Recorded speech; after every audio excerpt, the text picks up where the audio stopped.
kapag nag-enjoy talaga tayo, ang bilis ng oras. Annyeong! Hi guys! Tara, samahan niyo kami sa Pizza Mall! So, ito yung aming first meal, appetizer, char. This time, wala pa masyadong customer, wala pa masyadong tao, kaya nakapag-picture-picture pa kami ng friend ko na si Aiko. And then, after ng picture-picture, syempre, foodang. So, gumora na kami sa pizza line.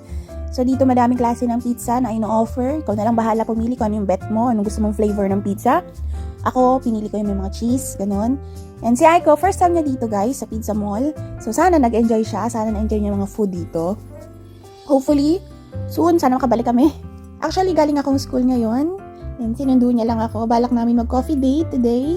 Kaso napag-desisyon na namin na mag-food trip na lang. So, ayun, dito kami napadpad sa Pizza Mall. And ayan, sige, kuha lang.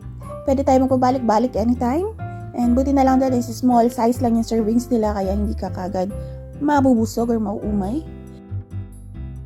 Hindi namin namalayan na naka almost 2 hours ata kami dito. Ganun kabilis. Parang saglit lang yung oras. And ewan ko, ganun natin talaga kapag masaya tayo, kapag nag-enjoy tayo, parang isang click lang yung oras, no? Pero yun ang reality, kailangan natin sumabay sa takbo ng oras.